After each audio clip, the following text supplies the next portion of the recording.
Boa tarde a todos, mais uma vez.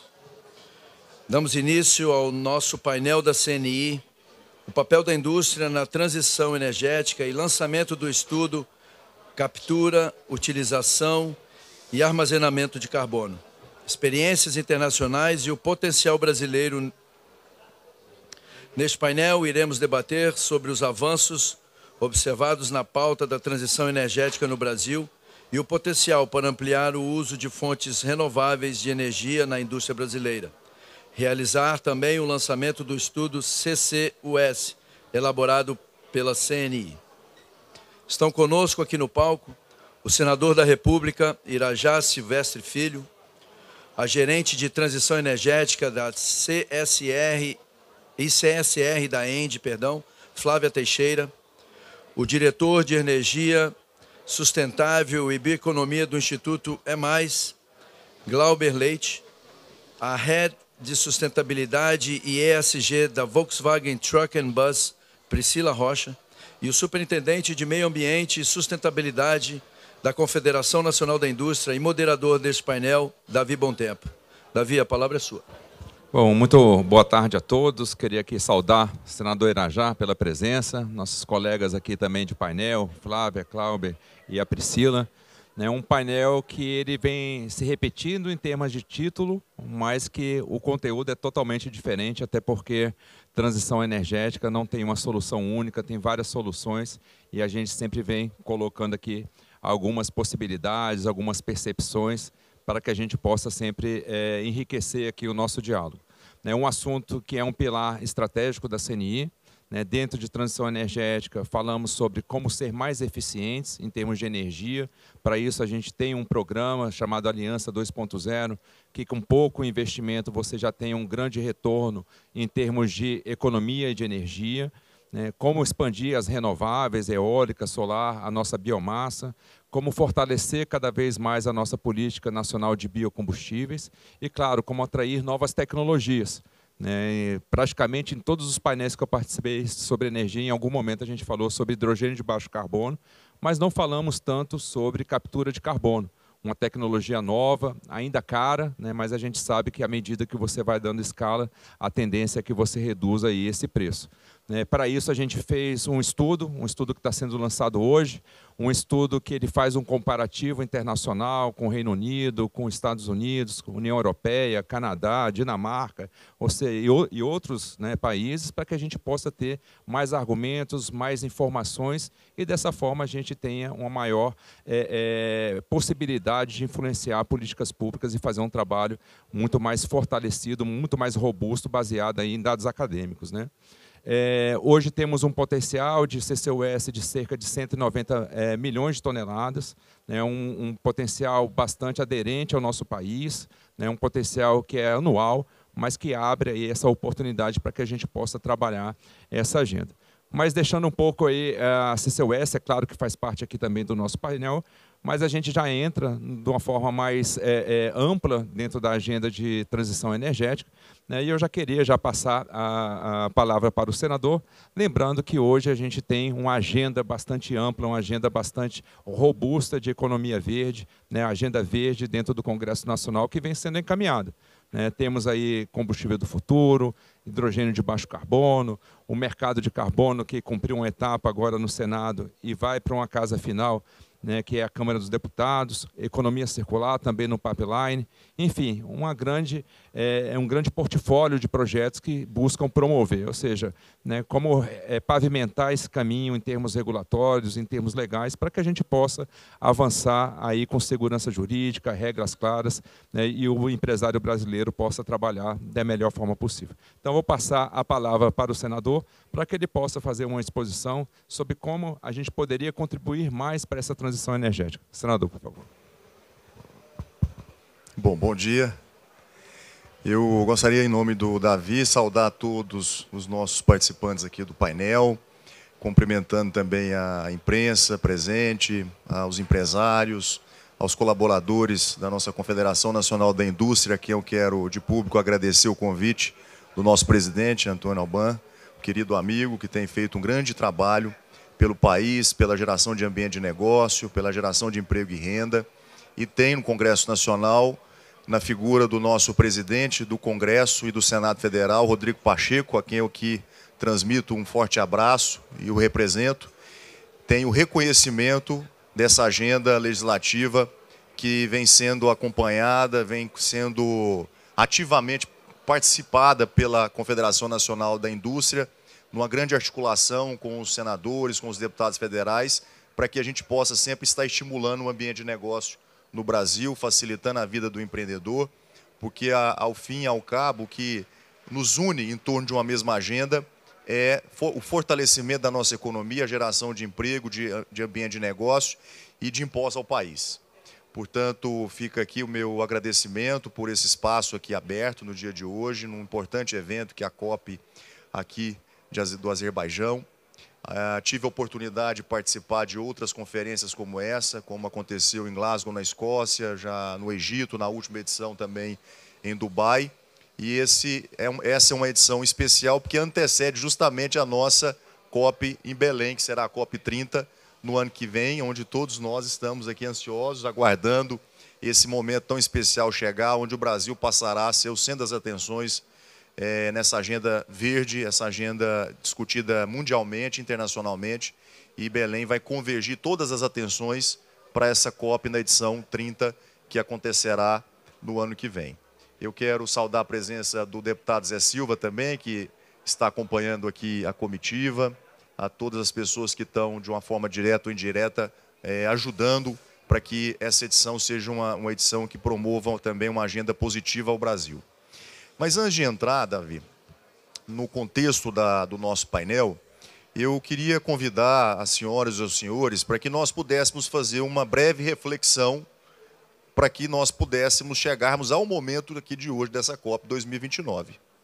E eu confesso que, ao longo dos meus 3 mandatos, 2 mandatos como deputado federal, em 2011 até 2018, e aí cheguei no Senado já no ano de 2019, já quase completando agora 6 anos, eu pude participar ativamente dessa grande transformação que o Brasil vem passando na sua economia, em especial na última década. Se a gente pegar de 2012 para cá, 2012 nós aprovamos um marco regulatório do Código Florestal, que foi uma discussão travada no Congresso há mais de 20 anos, e depois de 20 anos de um amplo debate com a sociedade organizada, com as instituições, nós conseguimos aprovar finalmente aquele marco regulatório, que é o marco do Código Florestal, que é o marco mais rigoroso do planeta Terra e que dá segurança jurídica aos investimentos, sejam primários, seja a agroindústria, e estabelecendo ali um grande divisor de águas no cenário brasileiro e mundial. Depois passamos para uma outra agenda estratégica, que foi em 2017, que foi a reforma trabalhista, ali no final do governo Temer. Foi uma segunda grande reforma que merece a nossa atenção e um destaque nessa última década.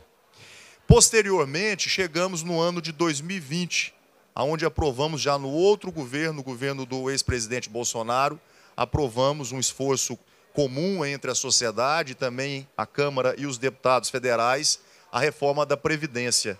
Uma reforma também muito esperada pela população brasileira, pela economia, e que também vinha sendo debatida amplamente há muito tempo. No ano de 2020, merece destacarmos a autonomia do Banco Central, que foi também um outro grande divisor de águas para o país, e a aprovação da MP do saneamento, que é muito convergente justamente com essa agenda de descarbonização que todos nós defendemos e estamos discutindo aqui na COP do Azerbaijão, e isso também se estende a todas as agendas de eventos internacionais.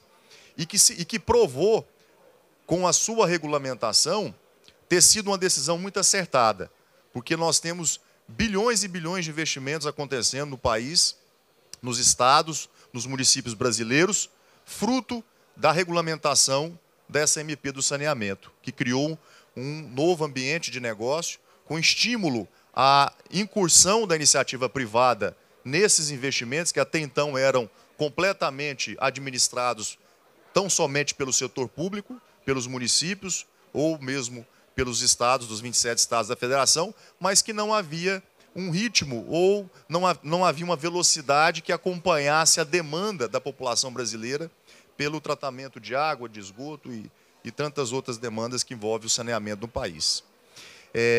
Depois dessa agenda, em 2020, que foi também um grande divisor de águas, uma grande reforma, merece destacarmos, nos últimos 2 anos, 2023 e já no ano de 2024, a reforma tributária, tão sonhada por todos nós brasileiros, que sofremos com esse manicômio, né, tributário que o Brasil passa, e que nós precisamos, né, modernizar a nossa legislação, simplificá-la, para justamente também criar condições de atração de novos investimentos e para estimular os nossos empresários, os empreendedores do Brasil, a continuar empreendendo, apesar, né, de todo o nosso ambiente de muitos desafios e de muitas dificuldades.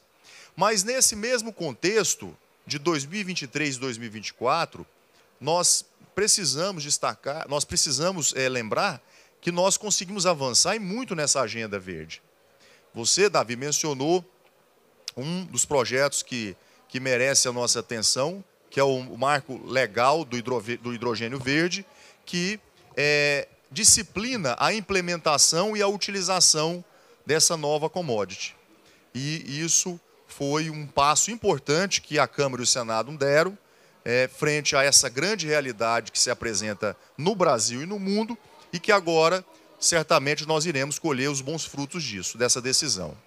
Além disso, aprovamos ainda nesses últimos 2 anos a nova Lei do Combustível do Futuro, né, que implementam diretrizes no país, tanto na esfera pública quanto na esfera privada, para que nós possamos promover a tão falada, a tão discutida transição energética, né, a implementação de atividades que possam ter a descarbonização da nossa economia. E eu, particularmente, Davi, estou muito otimista, muito confiante que nós tomamos também uma decisão certa, inteligente, com a implementação dessa nova lei do combustível do futuro, relatada pelo senador veneziano, Vital do Rego, vice-presidente do Senado Federal, e que acho que agora nós vamos dar os primeiros passos frente à implementação dessas novas diretrizes.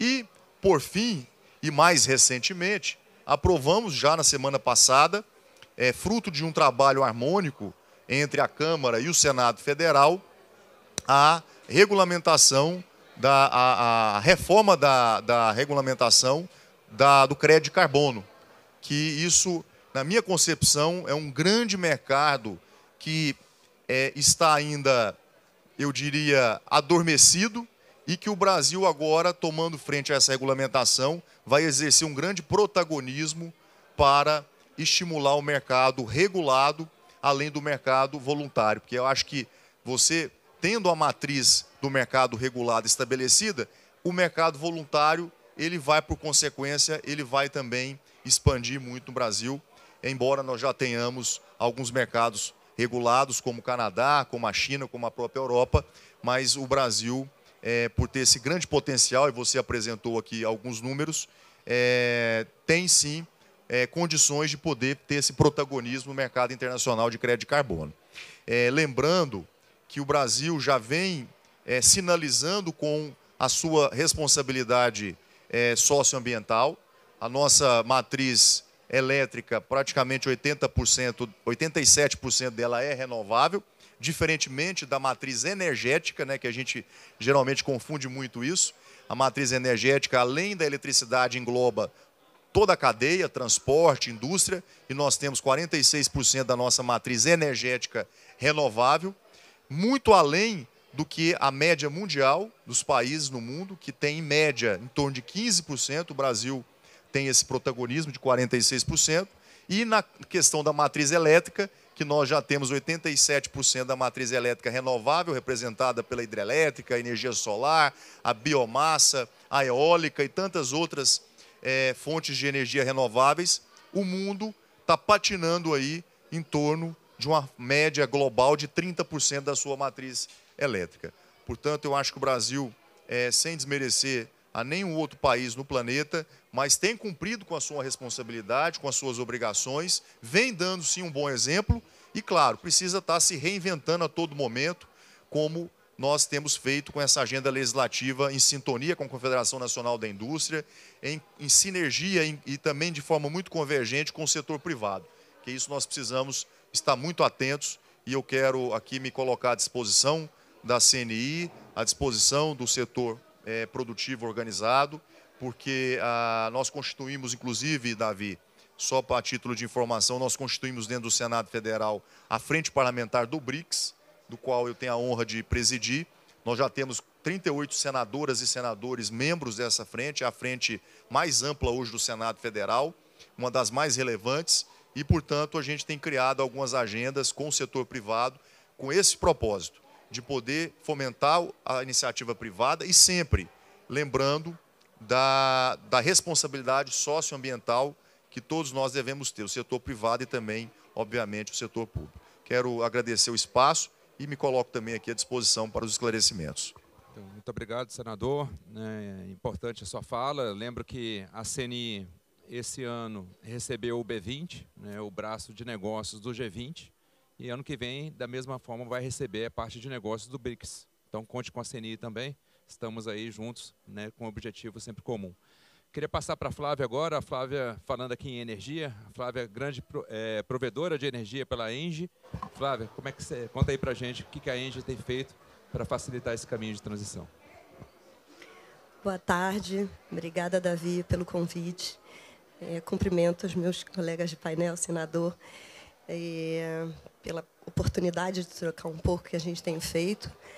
Bom, o setor elétrico, como já foi ressaltado aqui pelo senador, é responsável por um total de 2% das emissões brasileiras. Estamos aí falando de um potencial competitivo muito singular, comparativamente com os demais países, que precisa realmente ser muito bem explorado, sobretudo porque a gente tem um caminho pela frente, não só sobre acessibilidade, como affordability.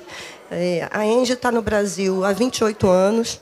Somente no primeiro semestre de 2024 foram 5,6 bilhões investidos no setor elétrico, tanto geração como infraestrutura do Brasil. Temos aí no pipeline 14 bilhões previstos para investir até 2026. São mais de 100 usinas no Brasil, 250 municípios, todos os biomas brasileiros, 100% renovável. Então, acho que nós somos, no Brasil, uma empresa líder em geração 100% renovável hoje. O que transmite a confiança que o grupo tem, né? Hoje nós somos, no Brasil, talvez a maior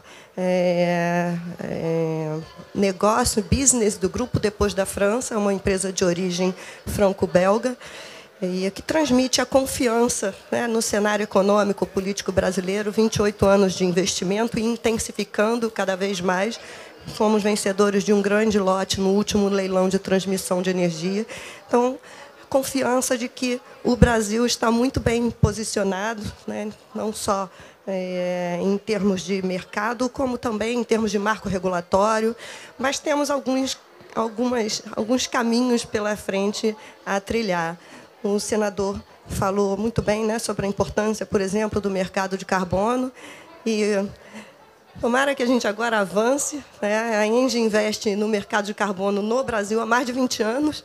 Nossos primeiros projetos foram registrados na UNFCCC em 2004. Então, estamos aí aguardando ansiosamente e participando dos debates aqui para que a gente possa também enxergar esse ativo valorizado. E espero, senador, que o governo brasileiro, não só o legislativo, como o executivo, valorizem esse ativo. Porque quando a gente diz que chegou hoje a quase 90% de matriz elétrica renovável, é porque a gente já antecipou esse investimento, né? E hoje a gente questiona a adicionalidade desses projetos, fala em zerar a página e iniciar tudo de novo num novo mecanismo. Do ponto de vista de segurança jurídica, como a gente confia, como a gente engaja as nossas lideranças em investir num novo mecanismo, tendo esse histórico aí de um projeto, né, um marco que tinha tudo para ter se realizado, mas que agora parece que vai. Então, a gente tem esse resgate aí para fazer. Quando a gente fala de negócios verdes, Davi, e captura de carbono, para a gente trazer o assunto aqui para o nosso painel, a gente não pode esquecer que a gente tem, né, nos ativos de geração brasileira, um cenário muito importante de estoque de carbono e de captura também. Você imaginar que só a ENGIE tem mais de 8.000 quilômetros de perímetro de reservatório, isso tudo sob nossa gestão. Agora, recentemente, nesses incêndios que a gente presenciou no Cerrado, Pantanal, 17 usinas sob risco, né, de avanço desses incêndios, e nenhuma delas foi efetivamente afetada, porque nós temos ali todo um aparato de segurança, né, de monitoramento voltado para a proteção desses ativos. Então, isso tudo precisa ser compreendido como um ativo do setor elétrico e energético do Brasil. E aí precisa ser devidamente remunerado.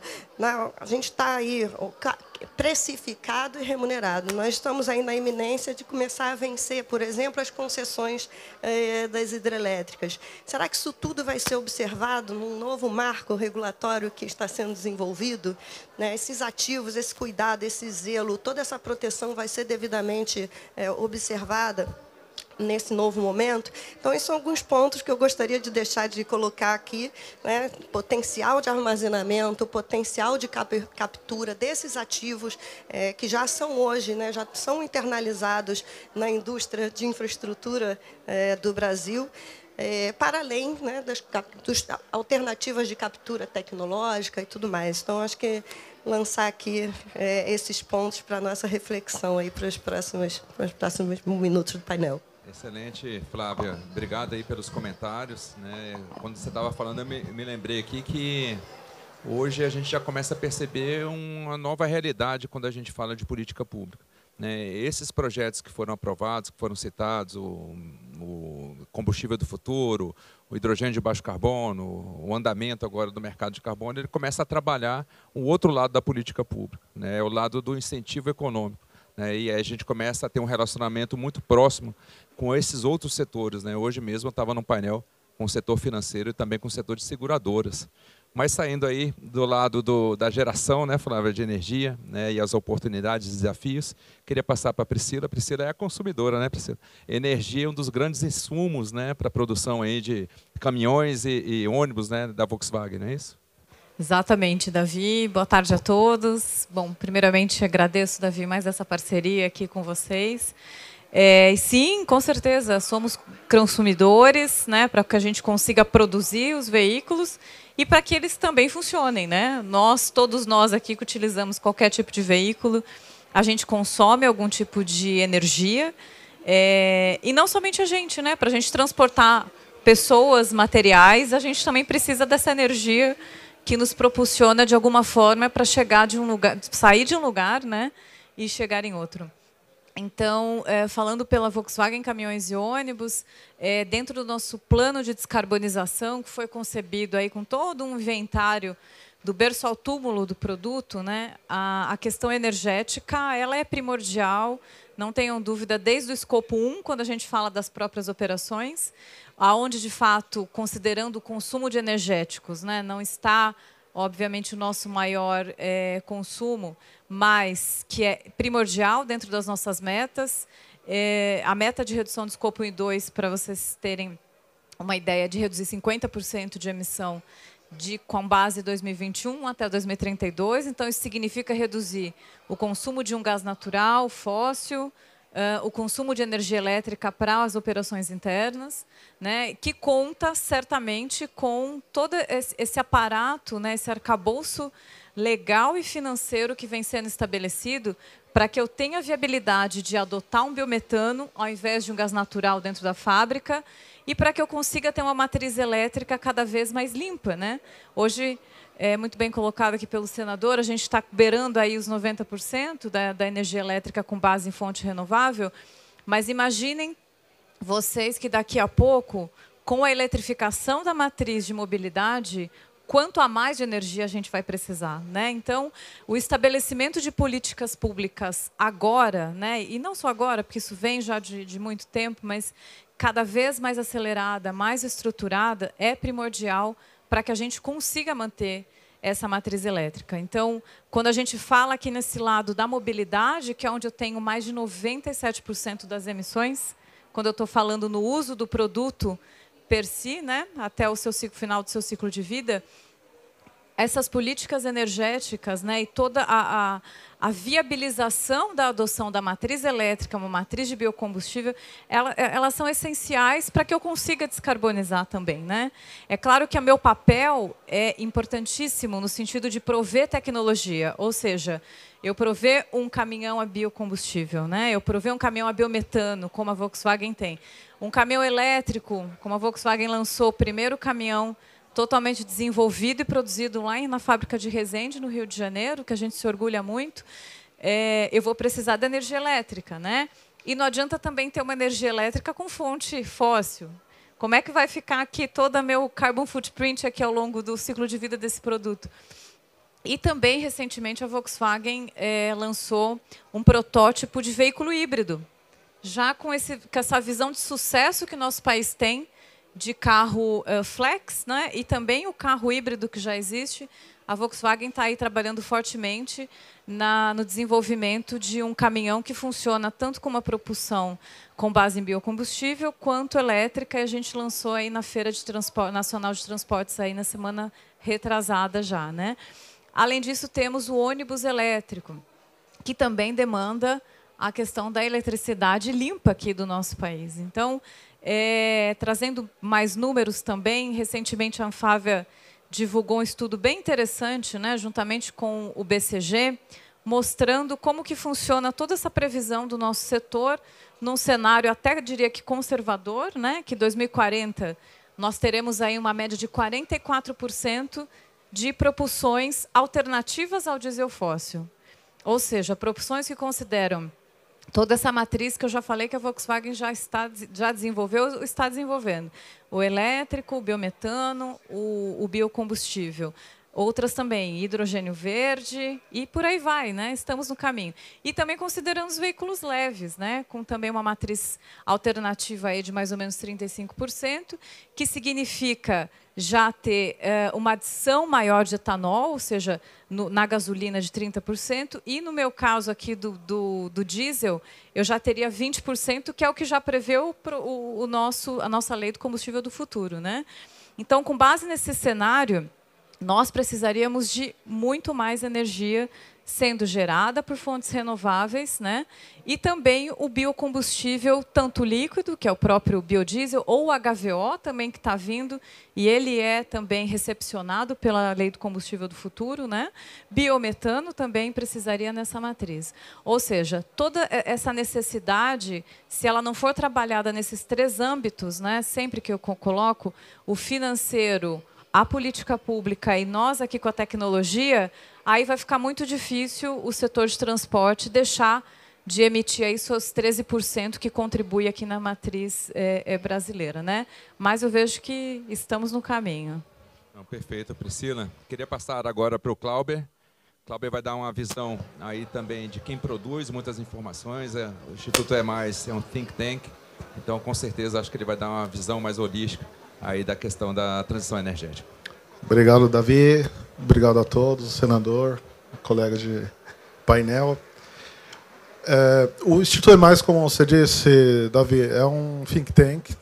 Nós somos uma organização da sociedade civil, né? A gente não tem financiamento de empresa, então o que a gente precisa, o que a gente quer é uma mudança para melhor do nosso país, do quadro que a gente tem do nosso país. Então, os estudos elaborados pelo EMAIS vêm nesse sentido. A gente trabalha com transição energética e transformação industrial. Nesse sentido, a gente busca fazer parcerias entre o setor público, o setor privado, e vamos buscando essas alternativas e possibilidades. Recentemente, a gente conseguiu intermediar, por exemplo, um acordo entre uma indústria de fertilizante e outro, enfim, tem internacional estabelecido lá na COP29. Então, a gente tem feito essas pontes. E o que a gente acredita da transição energética, senador? A gente vê ela como uma oportunidade para o Brasil, né? Uma oportunidade do Brasil ser protagonista nesse setor e ajudar a crescer nossa economia, tirar vantagem disso, mas ajudar também, a gente tem um potencial para descarbonizar o mundo. A gente pode oferecer, por exemplo, produtos verdes fabricados pela nossa indústria, devido a essa matriz que a gente tem sustentável, a gente pode estar produzindo aqui muita coisa, não só exportando commodities. A gente gosta, né, por exemplo, da ideia do hidrogênio verde, mas a gente pode estar começando a produzir, por exemplo, o aço verde aqui, estar exportando isso para lá, produzindo, por que não, carros com uma pegada de carbono menor, exportando e fazendo essa economia girar aqui no Brasil. Só que, para isso, embora a gente tenha tido muitos avanços no Brasil, em termos regulatórios, legislativos, a gente precisa ficar atento, né? Por exemplo, a gente tem acompanhado a questão do setor elétrico e o que acontece? A gente está sofrendo uma pressão muito grande para uma carbonização do nosso setor elétrico. Uma carbonização que vai gerar não só um aumento das emissões, mas também um aumento da tarifa, né? A nossa energia tem ficado cada vez mais cara. Por quê? Por exemplo, tem ali um PL, o PL da offshore, né, das eólicas, que é um excelente projeto para estimular, mas aí, senador, a gente vê que aparecem lá jabutis e contrassensos que acontecem somente na nossa política. Está lá um incentivo à continuação da geração de termoelétricas a carvão. Isso é um contrassenso quando a gente está falando de descarbonizar nossa economia. A gente não pode deixar de passar essa oportunidade, né? A gente é campeão de deixar passar oportunidades. Não, tem uma oportunidade de fazer uma transição energética mais sustentável, que traga benefícios para o país. Então não vamos fazer como na última COP, anunciando que a gente está entrando na OPEP, bem no meio da COP. Não, a gente tem uma oportunidade aqui de trazer negócios para o Brasil. Eu estava numa reunião agora com entidades da Índia, falando sobre biocombustível, falando sobre fertilizante verde. São coisas que só assim, nós temos a oferecer para o mundo. Então, por que não tirar vantagem disso? Então, vamos aproveitar essa oportunidade, ser protagonista nessa agenda que a gente tem todo esse potencial para ofertar. Obrigado, Glauber. Passando agora para o senador, a gente tem discutido aqui que o Brasil tem um leque de opções, né? Eu estava falando de biocombustíveis, tem etanol a partir de cana-de-açúcar, etanol a partir de milho, né, que abre uma grande perspectiva, né? O que mais que o senhor enxerga em termos de pauta verde que o Congresso pode ajudar nessa transição energética? Falar em transição energética, o Glauber estava falando aqui, né, por último, de transição energética, mas várias entidades vêm renomeando, né, essa transição, falando em evolução, em transformação, mas sempre com o mesmo objetivo de se trabalhar uma agenda que o Brasil ainda precisa, né, aprimorar, mesmo que ele já seja um player considerado na vanguarda da transição energética, mas que a gente precisa aí sempre estar avançando para ser cada vez mais competitivo. É possível a gente aliar a questão do custo, porque se fazer uma transição é caro e custa bastante, com essa agenda de descarbonização por meio a conseguir uma maior competitividade? Bom, Davi, eu queria destacar 3 pontos que eu considero que sejam relevantes. Por exemplo, você tocou na questão de etanol de milho. No Tocantins, que é o meu estado, que eu tenho muito orgulho de representar no Senado Federal, semana passada mesmo foi feito um grande lançamento de uma planta de etanol de milho. Inclusive foi notícia que foi destacado no Valor Econômico como uma planta de um investimento da ordem de R$1,5 bilhão de reais, e isso num ciclo de 2 anos. E além da gente estar incentivando essa nova matriz, você imagina o reflexo disso na vida real das pessoas no meu estado, que é um estado ainda pequeno, um estado novo, o estado mais novo da federação. Então, é um volume de investimentos que transforma, né, a região, transforma aquela cidade, transforma aquele município onde essa fábrica ainda não sei onde será, mas certamente impactará na realidade e na vida daquela cidade, positivamente. Bom, segundo aspecto, eu tenho visto por parte da indústria automobilística, Priscila, né? Priscila, eu tenho visto por parte da indústria automobilística, aí é uma dúvida, até uma consulta que eu lhe faço. É um movimento muito interessante, no sentido de utilizar o carro híbrido, né, movido a eletricidade, e aquilo que nós temos há décadas, que eu até hoje não entendi por que o mundo ainda não aceitou ou não viabilizou a sua utilização, que é o nosso etanol. Né, eu estou te falando porque eu vi um lançamento recentemente de uma das grandes indústrias automobilísticas, a BYD, parece que mudando a matriz de produção dos seus carros, que antes eram 100% elétrica, passando a considerar agora o uso do carro híbrido, seja caminhonete, seja carro, né, de passeio, seja, né, o carro utilitário, para que possa oferecer essa opção ao consumidor, né, do carro movido à eletricidade, mas também podendo ser abastecido pelo nosso etanol, pelo nosso álcool. Eu acho que essa é uma grande sacada da indústria automobilística. Quero ouvir a Priscila, que ela, né, tem um know-how, tem a experiência, se isso realmente é uma tendência que todas as indústrias estão assumindo ou que vão, né, daqui para frente implementar. E terceiro, Davi, que eu acho que aí existe sim um papel importante do Senado e da Câmara dos Deputados, que é o estímulo à descarbonização da nossa economia através de mecanismos como financiamentos. Né? Nós temos um financiamento que é já bastante popularizado no país, que é isso voltado para a atividade produtiva, atividade primária, que é o ABC, que é a atividade baixo carbono, que tem como objetivo principal a gente reaproveitar as áreas degradadas, que são geralmente de pecuária extensiva e que tem baixa produtividade em função da pouca fertilização do solo, e através desse financiamento, com juros subsidiados, com prazos compatíveis, inclusive com instrumentos de bonificação dos juros, para poder se implementar uma grande política nacional de recuperação de áreas degradadas, que justamente vai na contramão do movimento do desmatamento, né? Porque se a gente tem tantas áreas, quase 70 milhões de hectares de áreas degradadas, que podem ser convertidas em parte delas em áreas de grão, soja, milho, algodão, e tem tantas outras commodities, ou mesmo de uma pecuária intensiva, por que, né, abrir áreas, por que promover desmatamento? Então, eu acho que são políticas inteligentes, que já estão sendo implementadas, mas que podem ser ampliadas, porque o recurso, infelizmente, ele é limitado, ele é escasso, e eu acho que iniciativas como essa, eu acho que promovem, na prática, a descarbonização da nossa economia. Eu estou dando apenas um exemplo, existem outros exemplos que eu aqui não vou, evidentemente, tomar o tempo das senhoras e dos senhores, mas eu acho que são 3 temas que merecem a nossa atenção. Perfeito, senador. Já que a Priscila foi citada, já passo para ela.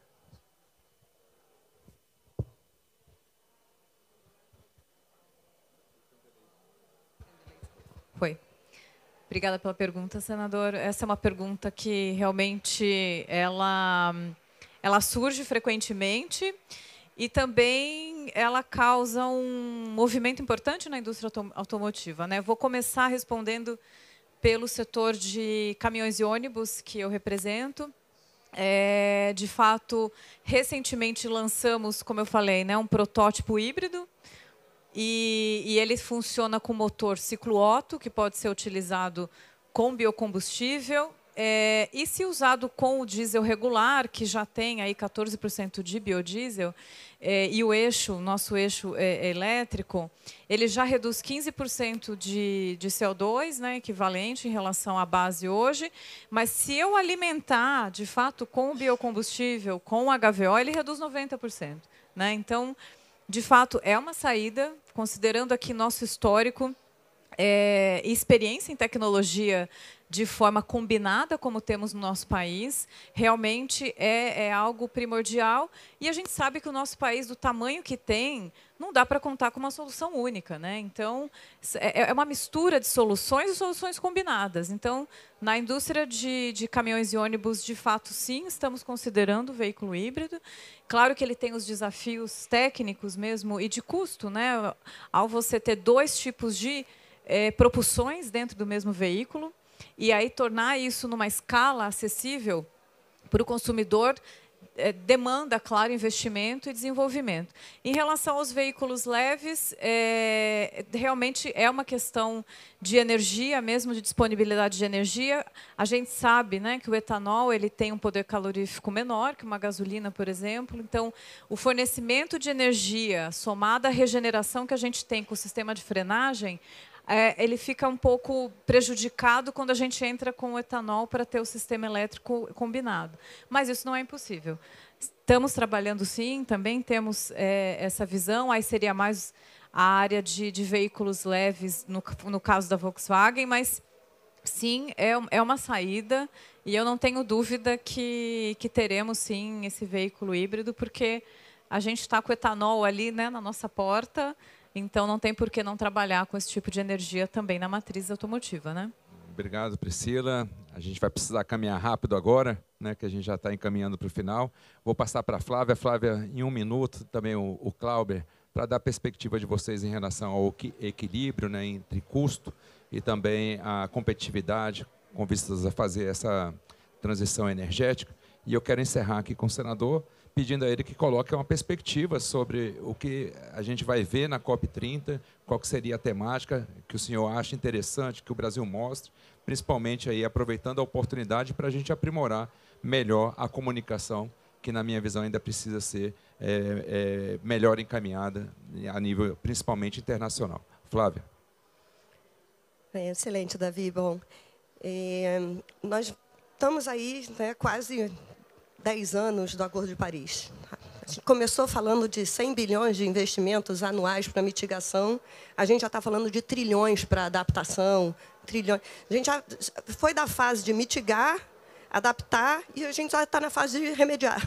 Rio Grande do Sul foram 100 bi, a última vez que eu vi os cálculos, 6% desse valor estava segurado. Então, eu acho que, mais do que tudo, a gente tem que falar de cultura. Primeiro, a gente tem que entender que as mudanças climáticas são um fato, né? Então, isso é uma coisa importante. Agora, o como a gente vai avançar. A gente acredita que a eletrificação é importante, a gente acredita na diversificação da matriz energética. A ENGIE tem, no Brasil, através da Ocean Wind, projetos de wind offshore. Temos aí alguns memorandos de entendimento para desenvolver hidrogênio no Brasil. E também a transportadora associada de gás. A gente acredita no gás natural como um veículo de conversão, né, da matriz elétrica brasileira para as atividades carbono intensivas. Para quem sabe, com esses investimentos, dentro de um futuro próximo, a gente aumente cada vez mais a participação do biometano nessa malha que a gente tem no Brasil, que ainda tem muito a crescer. Então, falaria muito de cultura, né, de mindset, mas também de ação, de como que a gente transmite, que seria, para mim, uma COP de sucesso, uma COP30, por exemplo, de sucesso. Alavancar recurso internacional, transmitir confiabilidade. Para isso, a gente precisa enfrentar com muita seriedade a pauta do desmatamento. A gente financia um projeto junto com o SEBRE, EPE, COP, Sinergia, que é o Programa de Transição Energética, e outras empresas do setor elétrico e energético.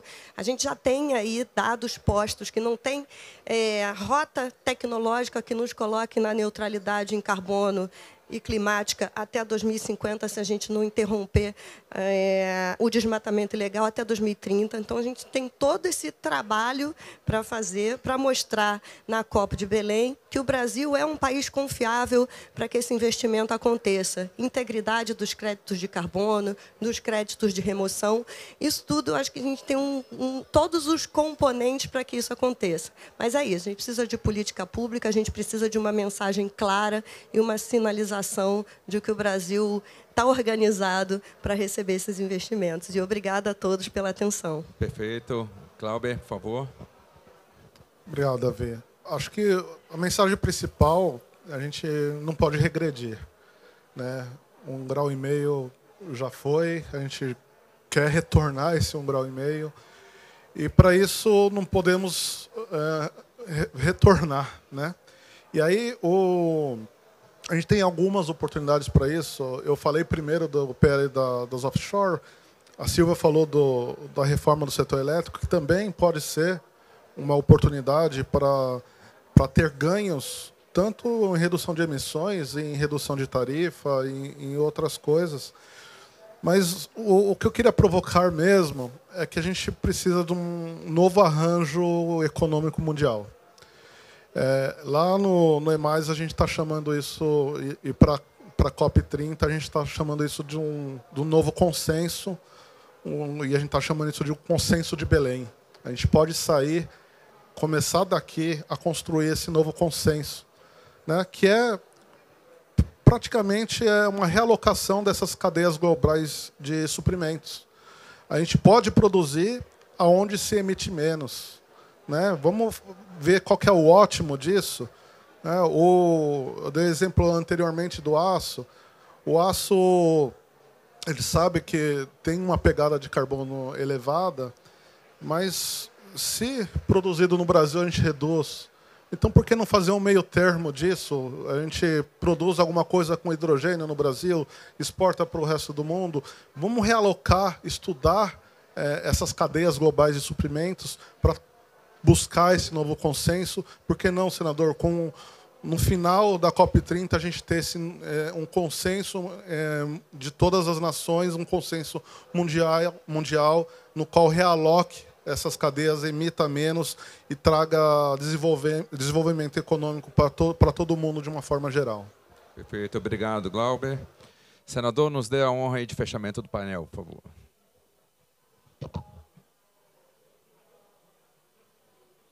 Não, eu liguei. Bom, primeiro agradecer a presença do Glauber, da Flávia, da Priscila, o Davi mediando aqui o nosso painel. Obrigado pela oportunidade mais uma vez. E se puder estender ao nosso presidente Albão nossos cumprimentos novamente. Eu acho, Davi, que para a gente ver o arco-íris, a gente precisa suportar a tempestade.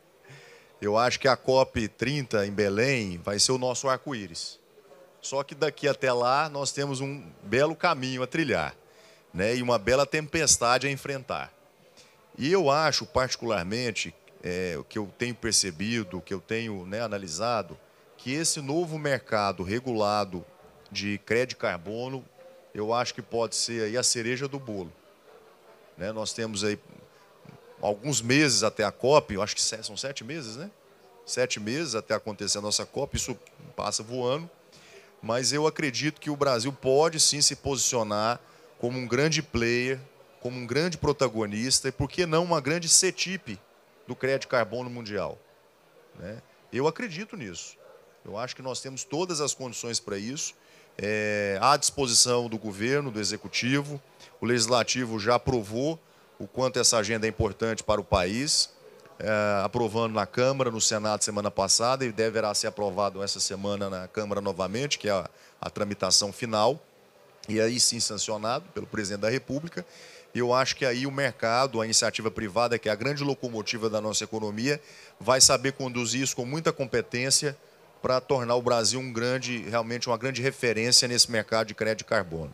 E acho que a COP do Brasil, a COP30, ela pode sim capitalizar essa grande oportunidade que já se apresenta no dia de hoje, e não tenho nenhuma dúvida que, sancionado esse projeto pelo presidente da República, o mercado vai entender e enxergar isso como uma baita oportunidade. Então, na minha visão, nós poderemos deixar esse legado, essa grande assinatura, essa chancela do mercado de crédito de carbono, o mercado tanto o regulado quanto o voluntário, que eu acho que o Brasil está assistindo, né, o mundo organizar esse mercado e a gente simplesmente sendo coadjuvantes. Então, acho que esse é um reposicionamento que nós deveremos ter nos próximos meses. E quanto às outras agendas, eu acho que o Brasil vai acompanhar. Eu compreendo a preocupação do Glauber em relação a novos projetos, a novas agendas que serão discutidas, né, deliberadas no Congresso, na Câmara e no Senado, e a preocupação que ele externa é pertinente, né, de que não se cometa nenhum retrocesso em relação ao que nós já evoluímos. Eu tenho certeza, Clauber, já respondendo a sua pergunta, que essa é a compreensão da maioria dos senadores e dos deputados. Claro que a tramitação legislativa, existem mecanismos onde você apresenta emendas, você apresenta destaques, mas eu acho que o bom senso e o equilíbrio vai prevalecer e nós não vamos admitir nenhum retrocesso. Tá? Essa é a minha compreensão, essa é a visão do presidente Rodrigo Pacheco, e lhe asseguro que é a maioria dos líderes do Senado Federal. Nós só podemos pensar daqui para frente. Como diz um amigo meu, o para-brisa é muito maior do que o retrovisor. Então a gente precisa olhar para frente, né? Para trás jamais, né? Que fica as lições do passado para a gente poder avançar e evoluir para frente. Muito obrigado, Davi. Muito obrigado, senador. Agradeço aí pela participação, Clauber, Flávia e também a Priscila. Fechamos aqui o nosso painel.